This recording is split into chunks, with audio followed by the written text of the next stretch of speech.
Welcome back, everybody. Our second talk's about to start here in SE Village. Thanks for joining us so far today. It's been a really great day. We've had a lot of fun so far. For all of you who have been to pop in here virtually with us, stay safe out in Vegas if you're there. Don't catch COVID. Okay, let's talk about our next speaker. Well, I've known John since he was way, way younger than he is now, which is kind of weird now that we work together. But and I've been friends with his dad for a long time too. And now John gets to help me out with the Innocent Lives Foundation. If you're not familiar with that, you're going to be by the end of this talk. But a little bit about John. He's got some great duties that he helps us take care of here at ILF.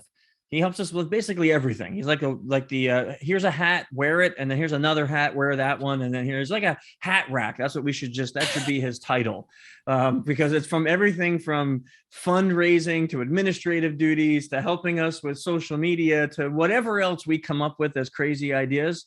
And John's there doing that. He's also really skilled at public speaking. So he's going to be talking to us today a little bit about the Innocent Lives Foundation, what it is, what we do, what our mission is, and how we do it. As always, please ask your questions in the Discord there on DEFCON, and we will be happy to bring them up at the end of his speech. Same rules as before, keep it respectful and honest and nice, and we'll be more than happy to interact with you. And just one notice before we start, the Innocent Lives Foundation does help in tracking people who hurt children and who abuse children and traffic children. So just as a small warning for the speech beforehand, that some of the topics that come up when we talk about what we do could be trigger warnings for certain people. So we just like to give you that as a little warning beforehand. But let's now give our attention to John. Thanks for coming here to the SE Village virtually. And thank you for having me. Hearing you. All right. So as Chris mentioned, I'm the executive assistant to the Innocent Lives Foundation, although I think I like the title he just gave me better. I think I'm going to start putting hat rack as my official title. So we'll see how that goes. I'm going to bring that up in our next meeting. So the Innocent Lives Foundation, a beacon of light in a dark world. I love that title because it's dramatic, but it also very well describes what we do here at the Innocent Lives Foundation. Unfortunately, we do live in a dark world. However, the ILF is helping to shine a little bit of light where we can. As Chris mentioned, this is a presentation regarding the topic of child sexual abuse. The point of this conversation is to tell you more about the Innocent Lives Foundation, raise awareness, and discuss what we can do as a community, and especially as parents and guardians, to help protect our children better. However, this conversation isn't for everybody, and we don't want to emotionally damage anyone in our audience. So take this as an official trigger warning. If you would like to know more about what we do, but maybe aren't prepared for this conversation just yet, please visit us online, theinnocentLivesFoundation.org, and you'll see the same information presented there, but perhaps in a little bit of a softer manner. So let's jump right in. Who is the Innocent Lives Foundation? We are a 501c3 nonprofit, primarily funded by donations, and we have a vision. Our vision is a world where all children can live innocent lives. A world where all children can grow up without the horrors of sexual abuse. Now, we do know that this is a big goal. And unfortunately, in the world we live in, it might even seem impossible for this vision to be achieved. But I want you to think for a moment. Imagine that you are a child, a young 8, 10-year-old boy or girl, and you've just come to hate the evenings because you know every evening you are going to be assaulted. You are going to be sexually abused every day. What does that do to your life? But then on the opposite end of things, let's say one evening your attacker doesn't come by. And the next day, your attacker's nowhere to be found. And the day after, and suddenly weeks go by, months go by, and you have not been abused anymore. Your attacker has been removed from your life. You don't need to know why. You don't need to understand even what happened, but all you need to know is that your life has now been changed for the better in a massive way. So yes, we realize that this is a huge task, but if we can even save one more child, preserve one more child's innocence, we're going to do everything we can to make that happen, no matter what it takes. So that is our vision, and we accomplish this by the means of our mission. Our mission is to identify anonymous child predators and help bring them to justice. Identify anonymous. Wait a minute, doesn't that sound kind of counterintuitive? How can you identify someone if they're anonymous? Well, we use a very specialized set of skills. We have some of the best people in the world at OSINT and investigation techniques, and we're going to dig into that a little bit more as we go. But we identify those who think they are anonymous or who are hiding behind a username. Let's say, for example, there's someone out there on the internet named John Smith 145, and he's hurting children. Well, John Smith 145 thinks he's safe, hiding his real identity from the world. But that is what we are here to do. We are here to prove him wrong, to identify who he is in real life, everything we can get about him, his name, his information, his address, hand that over to law enforcement so they can do their jobs. We are a non-vigilante private predator hunting organization. Non-vigilante. So we're going to really deep dive into why that's the case in a little bit. But for now, I just want you to get this statement in mind. We are not above the law. One more time. We are not above the law. No, we work closely with law enforcement at a local, federal, and international level to accomplish what we do, but everything we do is perfectly within legal parameters. And these are identified in our guiding principles. We have 5 guiding principles here at the ILF that help us to be effective. That first one, children are our beneficiaries.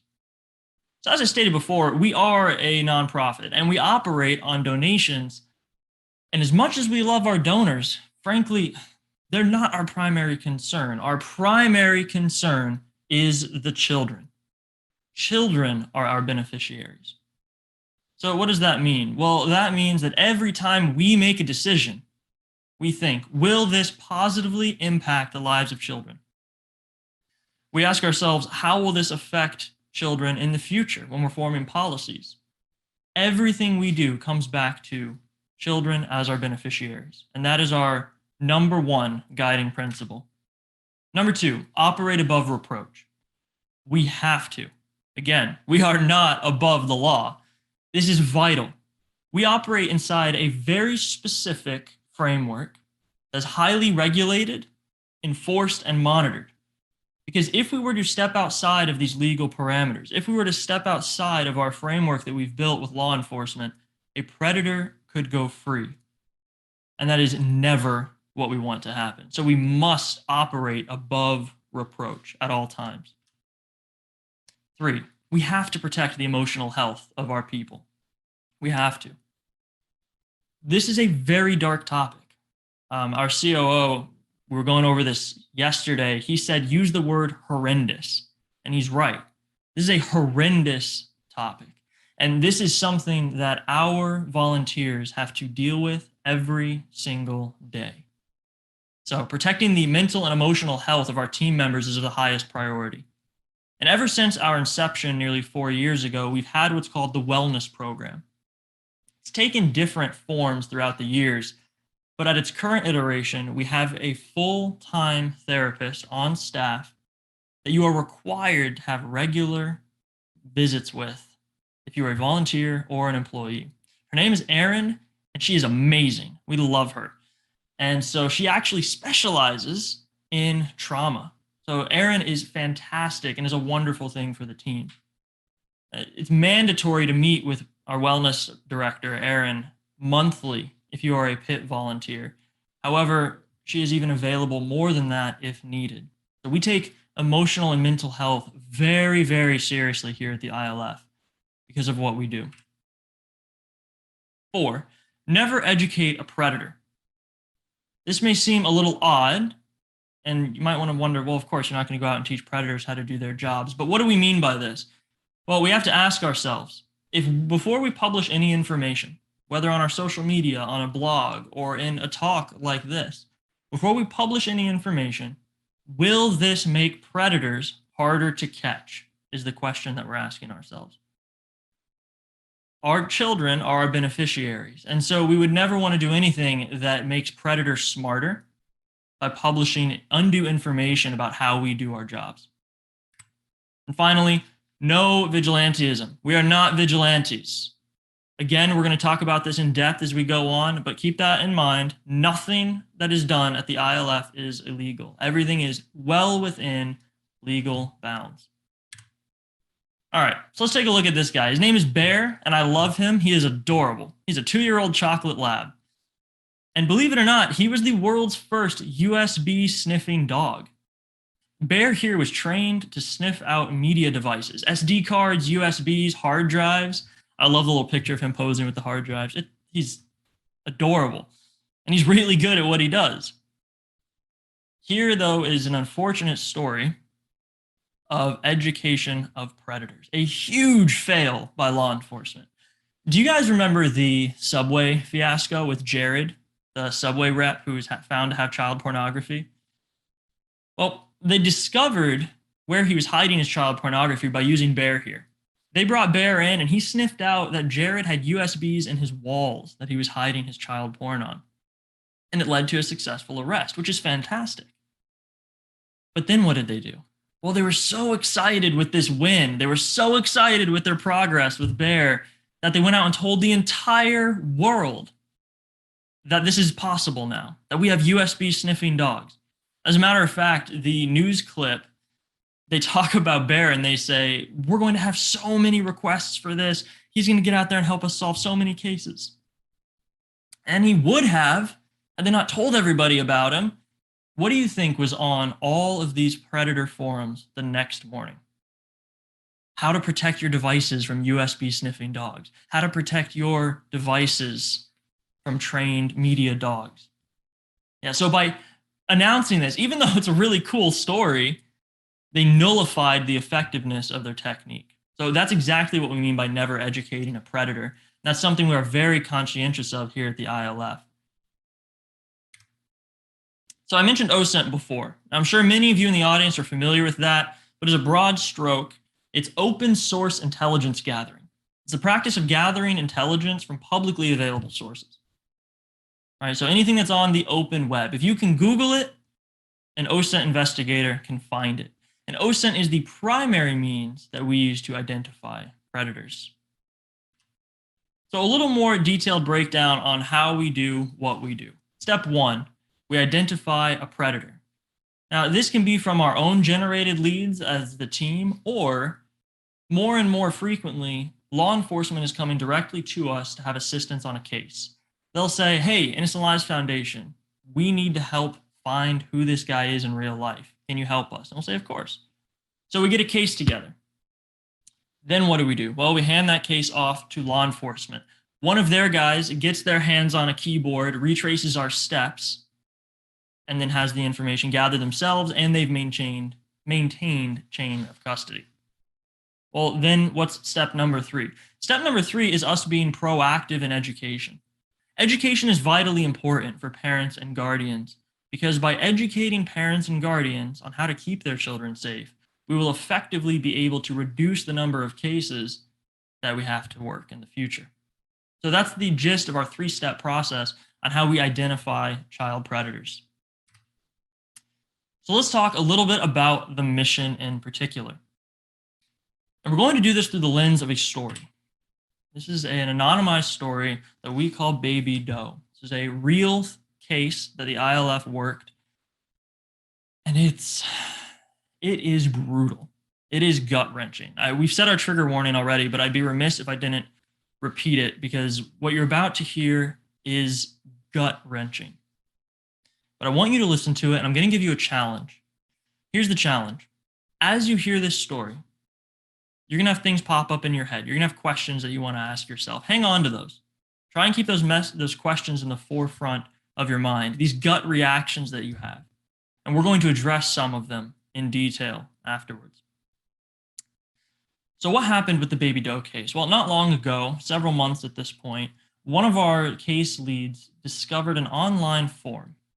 This was an online forum that was dedicated to the exchange of CSAM of very young children, ages 2 and under, which is a horrible thing to even think about or even be aware exists, but that's what this forum was dedicated to. To make matters worse, there was one user who demanded our immediate attention. This user was offering to trade and distribute and even go as far as producing new content involving his own newborn child.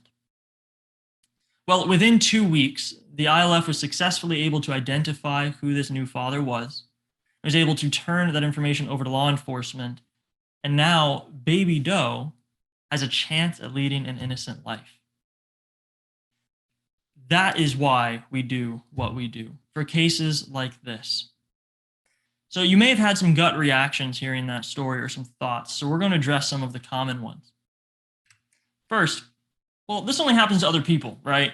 I mean, what are the odds really? How common is this? There's no way that it's going to happen to me or someone I know or care about, right? It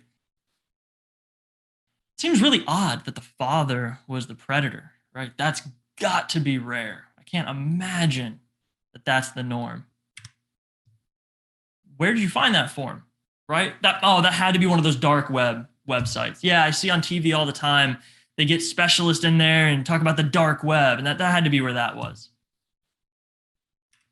Or what about CSAM? What exactly is CSAM? I mentioned it a couple times. You may not be familiar with that term. So we're going to break those down, starting with that first one. This is a very rare thing, right? I wish that was the case. But unfortunately, approximately 1 in 10 children, 1 in 10 children will be sexually abused before their 18th birthday. 10% of children will experience sexual abuse while they're still a minor. So that means, I guarantee you have crossed paths with someone who has been abused. I guarantee you know someone who has had to suffer abuse. And there's a very good chance that even someone in our audience listening right now had to suffer this horrific abuse. This is an epidemic. This is not a rarity. 10% is not a rarity. No, this is a horrible reality of the world that we live in. As a matter of fact, a 1995 study, think about that for a moment. A 1995 study. I wasn't even alive in 1995, okay? The internet, while it was around, looked nothing like it does today. It would be 10 years after this study that YouTube was launched, okay? So, a 1995 study. I wish we had more recent numbers, but this is the most recent reliable study that's been done.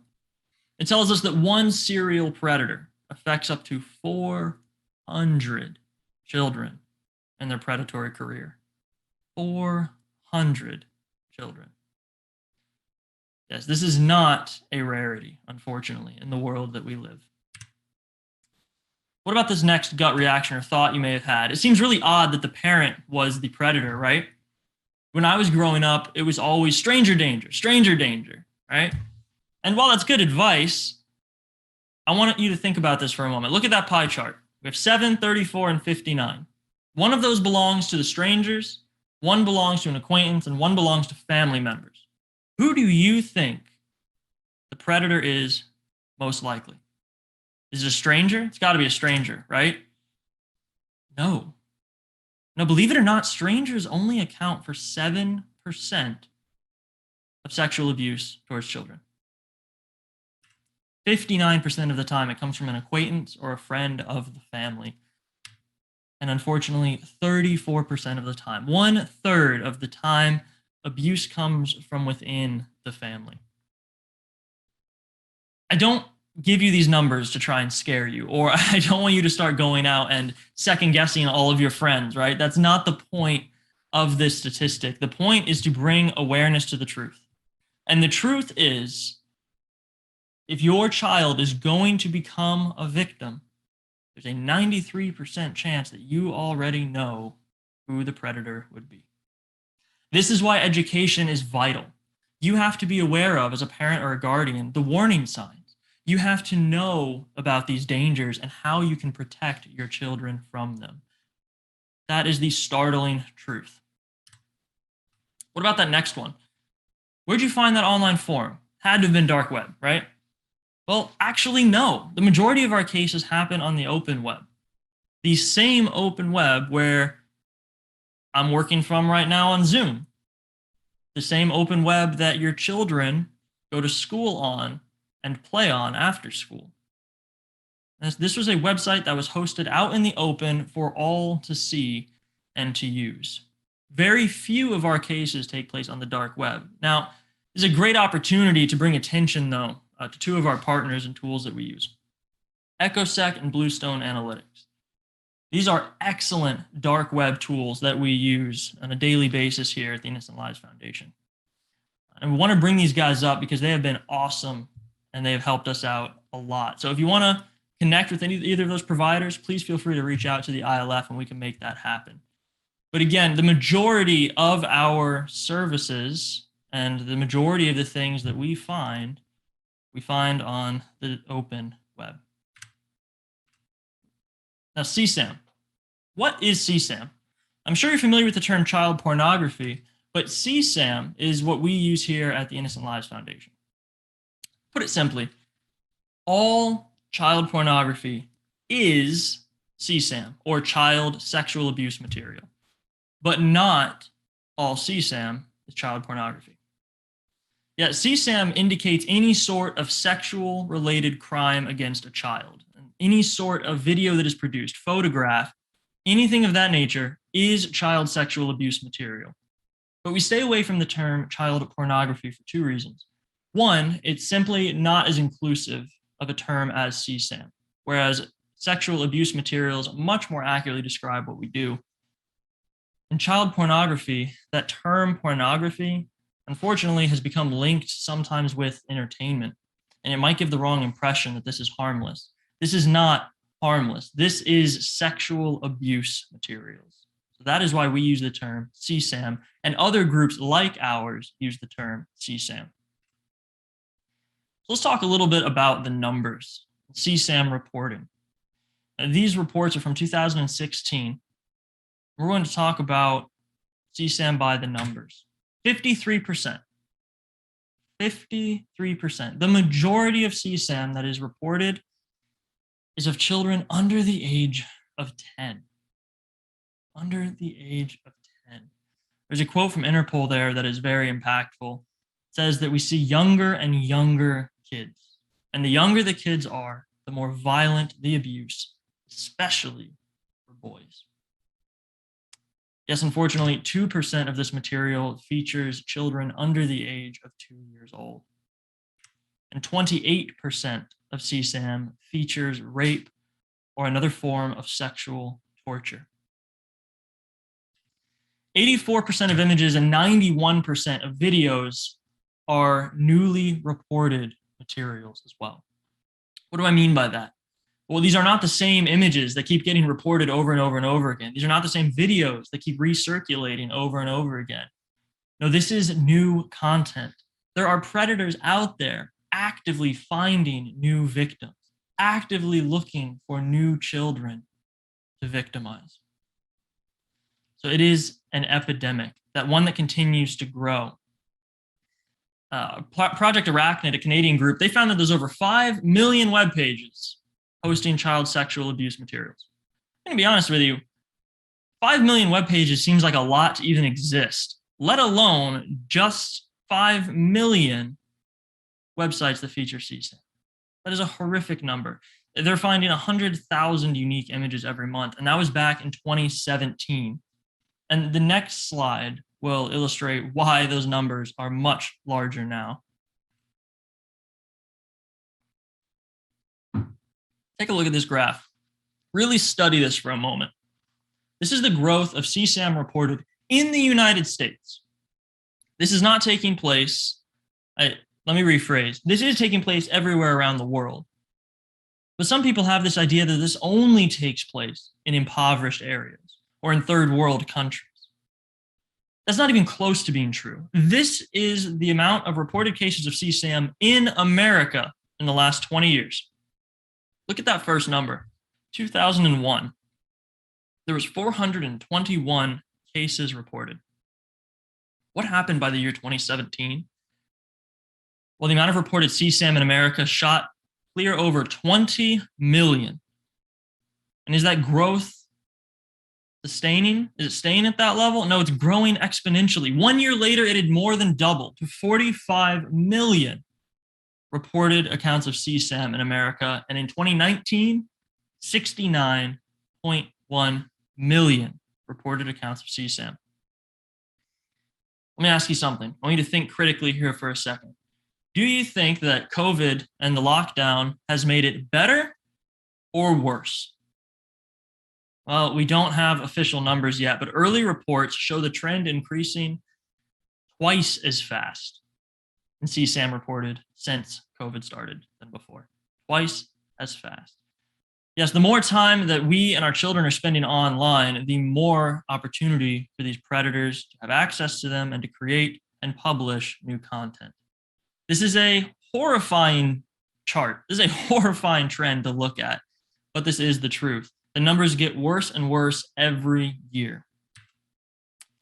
The Internet Watch Foundation assessed over 130,000 pages containing images and videos of child sexual abuse. And here's something very interesting to be aware of. 29% of these web pages that they analyzed contained self-generated imagery. What do I mean self-generated imagery? It's exactly what it sounds like. This is CSAM, child sexual abuse material, child pornography that is being produced by the victim themselves. It's not hard to understand why Thorn, or as you may know it, Ashton Kutcher's group Thorn realized in 2020 that 39% of teens aged 13 to 17 say that it is totally normal to trade nude photographs and videos among their peers. Think about that for a moment. Teens, almost half of them, say that it is just a normal, everyday occurrence for nude photographs and videos of themselves to be traded around to their peers. Not hard to understand why there's a growing trend of self-generated CSAM, isn't it? So how does this happen exactly?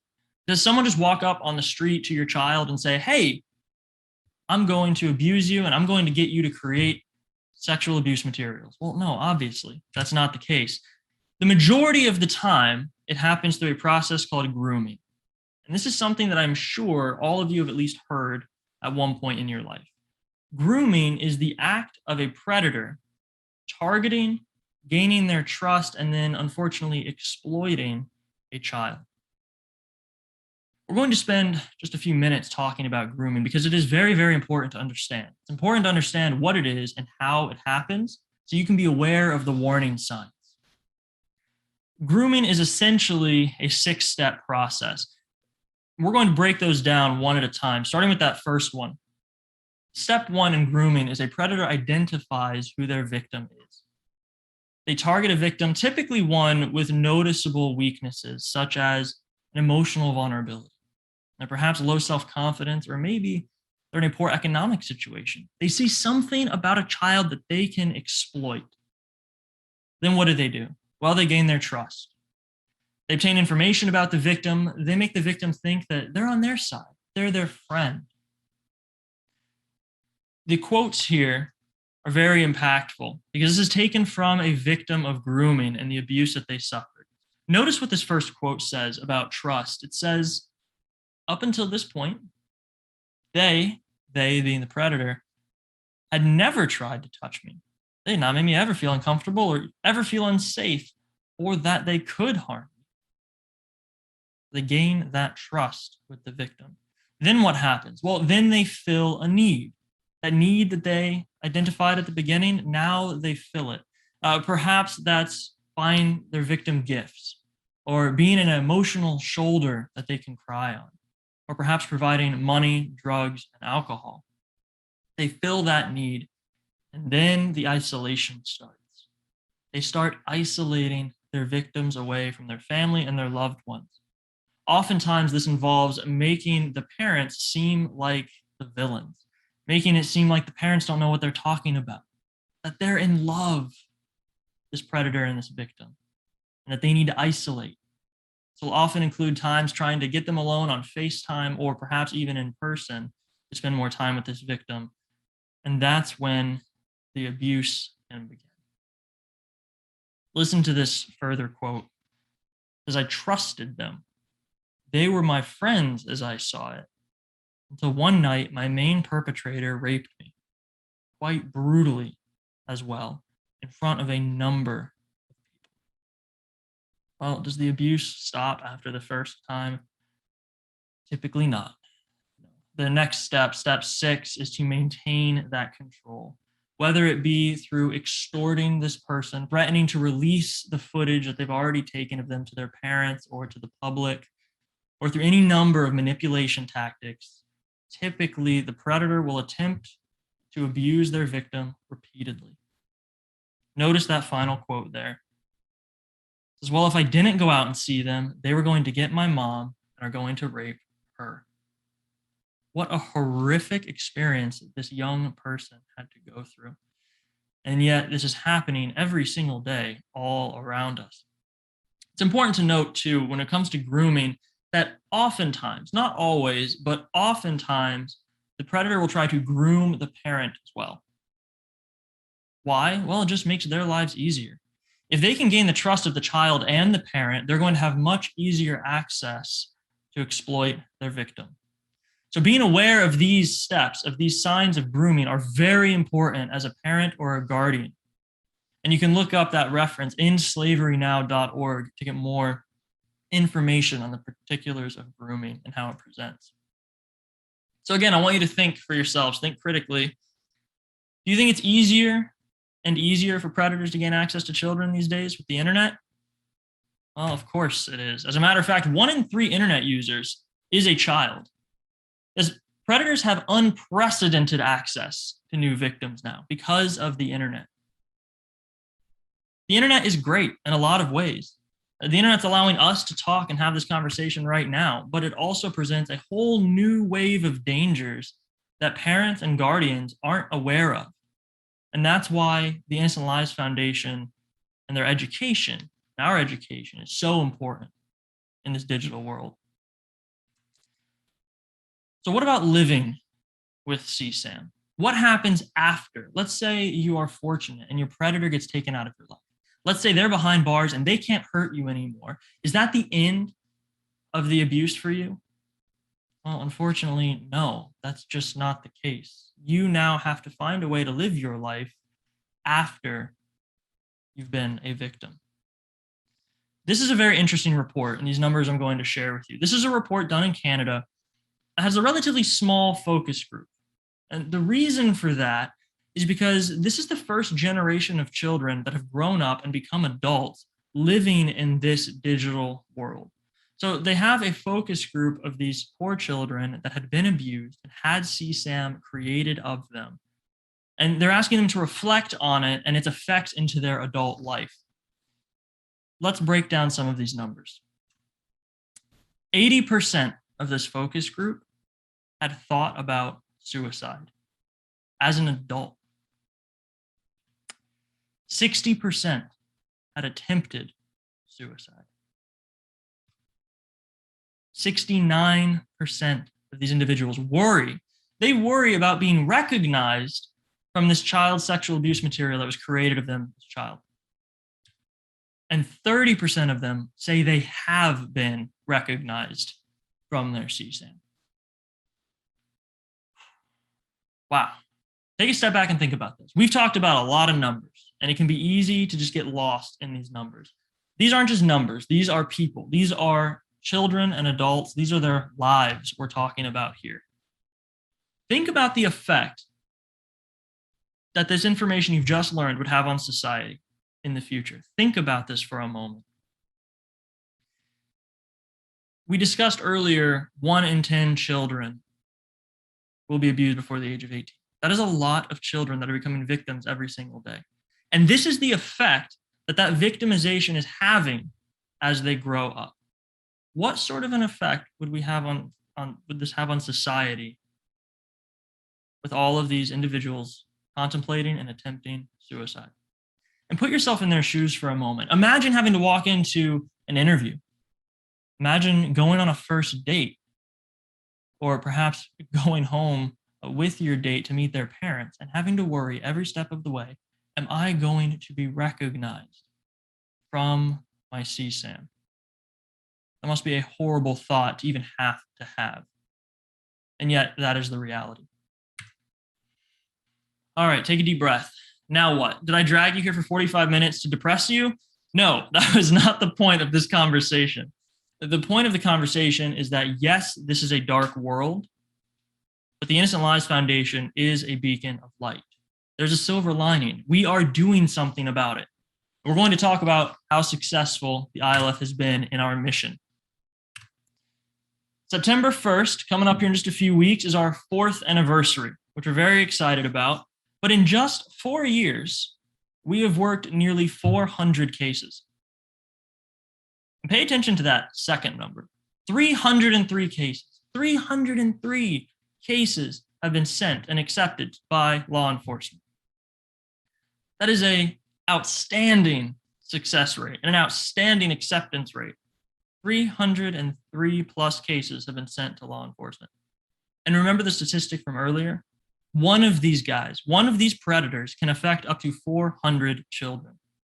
These are hundreds, if not thousands and thousands of children's lives that have been improved because of the Innocent Lives Foundation. We are currently working on 30 active cases and have been featured in over 150 news articles and reports. So we are being very effective. And part of the reason we're so effective is because we're not vigilantes. The little slide over always kills me. So I always forget it's there, and then I think I'm going to click on to the next slide, and it's just Batman's face getting covered up. No, we are not Batman. Vigilantism doesn't work. What is vigilantism? Well, it's when an individual uses their own perception of right and wrong to try and enact their own justice outside the realms of the judicial system. Why is this so bad for effectively getting predators off the streets? Because many of these people do have good intentions, and we're all on the same team. We want to see these guys behind bars. But if you're not working within the realms of law enforcement, you can actually be hurting law enforcement. Vigilante pedophile hunting has the potential to minimize the legal action that can be taken against these pedophiles, while at the same time, it can create very severe consequences for their victims. If someone is publicly shamed and outed as being a pedophile or someone who's harming children, and he does have access to a child at home, do you think that this embarrassment, this shame, and all of this anger and rage that he now has after being exposed is going to benefit that child in any way? Absolutely not. No, our job is to get these guys off the streets effectively. Our job is to make sure they get put behind bars. And the only way to do that is to work within the realms of the law. You have to have enough evidence to prove guilt. And unfortunately, again, while they may be well-intentioned, many of these vigilante groups, the evidence they gather doesn't even come close to meeting the standards of law enforcement. That's a brief overview of why we are aggressively anti-vigilante. But as a matter of fact, 2019 DEFCON, our COO, Shane McCombs, gave a talk that goes into this topic in much more depth, and it's very interesting. If you have the time, it's up on our YouTube channel, and you can get it from that QR code there. So that's what we do, how we do it, and we're doing it very effectively. But there's that third step as well, which is education. We have to actively educate parents and guardians so that they can protect their children, because we can't protect every child in the world. Not yet, at least. We're just not there yet. But parents and guardians are in the best situation to be able to. And so we educate them through various means. On our website, we have a blog that we update regularly, including guides to online safety, how to secure your children's devices, and such as how to avoid Zoom bombing, things like that. We've published videos. We have a great one up on our YouTube called Knowledge for Parents. It's about 15 minutes long, and it explains why CSAM is so important and how you can start to protect your children. It's a fantastic video to watch yourself if you have children or to send to those that do. But possibly the most effective method of protecting your children is talking to them. You have to have age-appropriate conversations with your children if you want to protect them effectively. And that can be difficult. I mean, this is dark, intense stuff. There's a reason we had a trigger warning at the beginning of this presentation. This is not an easy conversation to have with your children. But understanding how to communicate can make it easier. One of our board members, Robin Dreek, is fantastic. And he's the former head of the FBI's Counterintelligence Behavioral Analysis Program. That is a mouthful of a title. Essentially, he flipped spies for the FBI. Pretty cool, huh?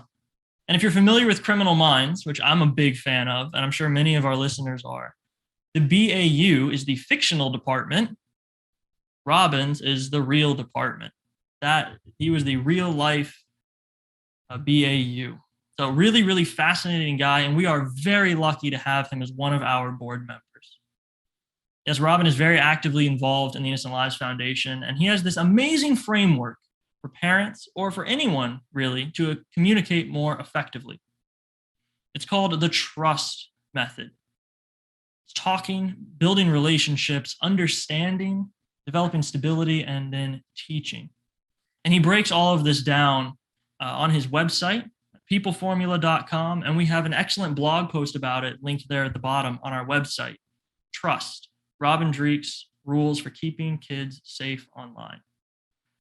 So yes, these are very difficult conversations to have, but by understanding how to communicate effectively, you can protect your children online. We've also produced a mini documentary which depicts some of the abuse that we are trying to stop from happening again. It tells the story of Chloe. There's a link to the blog post there. I encourage you, when you have a moment, to go watch it, but I'm going to warn you, be emotionally prepared for it. It is a very difficult video to watch, but I think it's an important one for everyone to see. You get to hear from Chloe, this young girl who unfortunately was groomed and ultimately raped. You get to hear her story and how she warns other children her age against the signs of grooming. She is an incredibly brave young woman who is now actively trying to have speaking engagements to help teach these lessons to others. So we were honored to be able to help tell her story. So please, when you have the time, watch that mini documentary. All right, so you've heard about who we are, what we do, how we do it, how effective we've been. Now what? How can you get involved? One of our volunteers, he said it beautifully, and I'm just going to shamelessly rip his quote from him. He said, once he found out that this was as big of a problem as it was, and once he found out that the ILF existed and that they were doing something about it, he said, I consider it a moral obligation to get involved and do my part. I don't think I can say it better than that. I feel exactly the same way. It's a moral obligation, and I think it's something that all of us have to ask ourselves, can I help in any way? Well, there are ways to help. There's 4 key ways that you can get involved. You can follow us, keep up with us on social media. We're going to have all of our social media links listed on our last slide. So please give us a follow. And then you can get involved by hosting a fundraiser. I'm going to show you the link in just a moment here, but we actually have a peer-to-peer campaign page working now, where if you've got an event or if you want to try and fundraise for us, you can do so. You can always make a gift yourself and make a donation. Again, we are primarily funded through donations. And as you can imagine, if you're in the InfoSec world, you know how expensive a lot of our technology and resources can be. So any donation is appreciated. And we also have merchandise available if you want to support us and rep us like a human billboard. We've got some really cool ILF stuff available for sale as well. And of course, the proceeds benefit our mission. What about volunteering? Because we're a 95% volunteer organization. We are very, very grateful to our volunteers because they make everything possible. So what's involved if you want to become a volunteer of the ILF? Well, there's a minimum of 3 interviews, deep background checks, and you need to have the availability and the ability to do this job. What do we mean by that?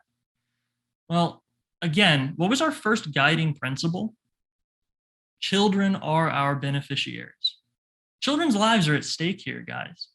We need to make sure every volunteer we bring on board is fully qualified. We have a very limited number of spots that we can accept simply due to financial reasons. So it is our obligation to make sure that every volunteer spot we fill is the best person for the job. And unfortunately, that's just the truth. So you need to have the availability and the technical ability to do the job. You also need to have the emotional ability to handle it. We've had some very talented people approach us and want to do and get involved and do everything they can to help.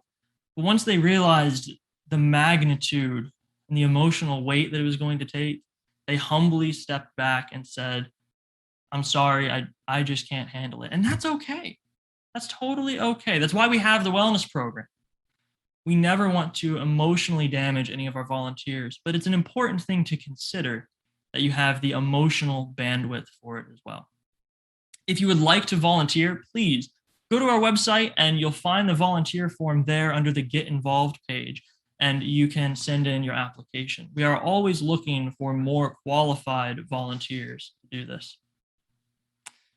Here's the link to our peer-to-peer fundraising page if you want to check that out and host a personal peer-to-peer fundraiser of your own. And finally, of course, there's the link to our donation page. You can scan with the QR or go to our website, innocentlives.org/donate. If you're not in a position to donate, here's a really cool thing. You can make Amazon donate for you. They've got way too much money, so send it our way. If you go to Amazon Smile, you can set us as your organization of choice. And then what's really cool is Amazon will donate a portion of your purchases to the Innocent Lives Foundation. It doesn't cost you a thing, but you can find it there at Amazon Smile. As well as if you do decide to make a donation, we integrate with double the donation. You'd be surprised, many of your employers will match your donation to a nonprofit of your choice. So it's worth checking into to see if your employer does, because you may be able to double the impact of your donation without having to donate any more than you were planning. So that is who we are. That is the Innocent Lives Foundation in a nutshell. Here's our social medias. Go give us a follow, and please keep up with us. And now I am very excited to hear from you guys and hear some of your questions. Awesome job, John. Thank you so much for that and for all the information and presenting it in a very responsible way. So thanks for that, man. We have a couple questions for you. Yeah, no, we're really happy to have you talking on this.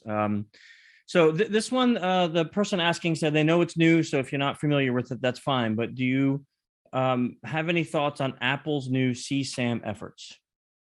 That is a great question that I know nothing about. So okay, so that's going to have to be a pass. And I don't either. So we'll have to look into it as an organization, and then we can give some opinion on that. But thank you for asking that. Here's another one. Many CSAM organizations like NCMEC, ICAC have mandatory requirements for a psych evaluation due to the really disturbing nature of the content. Does your organization do that? So great question. And also great organizations. We love those guys.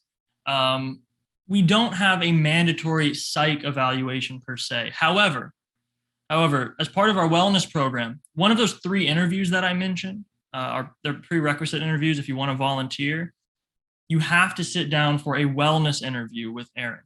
So it's not an official, I guess we shouldn't call it a psych evaluation, but yes, there is a mental health evaluation conducted by Aaron before you can join the team. And what's really cool about that is Shane and Chris are also responsible for choosing our volunteers, but Aaron has veto power over them. If Aaron says, hey, this guy's great and super qualified, and I know we all love him, but we're going to damage him with the content, she has veto power to make sure that that doesn't happen. And I'll add one thing to that is that everyone who works in predator identification has to see Erin once a month. So even though they may not be labeled evaluations, they are in a sense, because if she notices that someone's stress level is too high, or there's just things going on in their life, she'll recommend that they take a break or they take some time off from the work to keep them mentally safe. Yeah, Chris meets with her frequently to discuss the pineapple pizza harassment. I do. It's a big problem in my life, and it causes me severe depression. So, It never ceases to amaze me how much that keeps coming up. And everywhere. I love it. I love it. Here's another question. What are the basic technical skills that your organization may want for volunteers?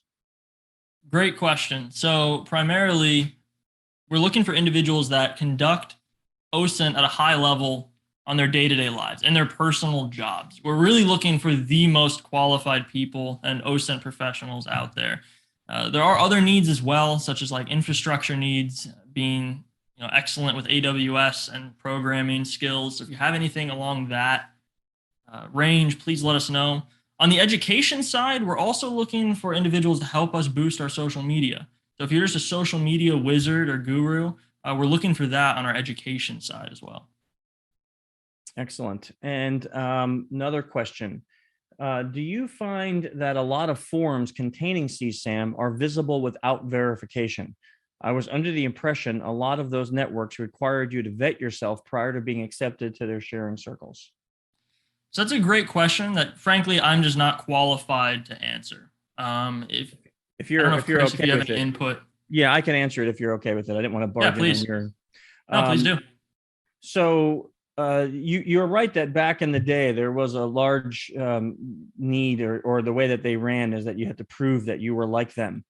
But we have found that there's an increasing number of forums on the dark web that share this with very little verification. They feel that their ability to remain anonymous saves them from needing to verify if you're a Fed or not. On the open web, we also found that what they're doing is they're hiding behind laws like, in this country, child erotica. Believe it or not, this is ridiculous. Child erotica is not illegal. So they hide behind that by posting images of child erotica with links to drop boxes or other folders, online folders that then contain CSAM material. So they're using these kinds of things like in Pastebin, dropping these links and things like that to pass this around and no longer requiring verification. So there are still some that do require verification, and those that require verification are usually where they are chatting and talking and getting to know each other more. But just the forums where they're trading in this garbage, sometimes they don't require it anymore, as disturbing as that is. Yeah. Let's see, there seems like another person asking a question, so we'll just give it a second to see if any more come in. And personally, I want to say thank you for all of you who stuck around. I know it's a hard topic, so it's somebody named. Are you in the Discord, John? I'm not. No. Okay, so listen, Hacker Factor. He's not in the Discord. Can you? Is your email up here, or some way for them to contact you? You have someone that wants to talk to you. Yeah, please send an email directly to me at john.m. That's john.m at innocentlivesfoundation.org. John.m at innocentlivesfoundation.org. You can find information on the About Us too. You need to grab that. But john.m at innocentlivesfoundation.org, and I will get back to you. I'm going to drop that into the chat for any of you who were asking, and that's how you can get a hold of John. So now someone's asking, so the trade is mostly open, shared, rather than like-minded individuals engaging with each other? No, there are like-minded individuals engaging with each other, but whereas before they usually made you post a picture to prove that you were like them, now they're just sharing that content in forums where like-minded people are getting together. So it's just not as strict as it used to be when people were afraid of not being anonymous. Yeah, and you think of that too with like that chart we saw earlier in the presentation. It's just exploding. it's growing so exponentially that you'll find different rules in different places with these groups, but it's just there's so much of it getting produced now in a manner of ways. Last question I see here. Can you still set up a personal birthday fundraiser on Facebook? Yes, absolutely, you can. We have our own peer-to-peer page now, which is just kind of for general use. Facebook still works great. We still get, integrated with them. As a matter of fact, if you go to that website, ilfmaine.fundraise.org, that was linked before, and you create a peer-to-peer fundraising account there, you can link that to your Facebook fundraiser. So you can have both. So if you wanted to have a general link that everybody can go and contribute to outside of your friends that are on Facebook, you can link that in with a Facebook fundraiser and do both. Awesome. Again, John, I can't thank you enough for bringing some light to ILF and helping people become aware of what we're doing. And it looks like you're going to have a few people reaching out to you. So sounds great. Thank you.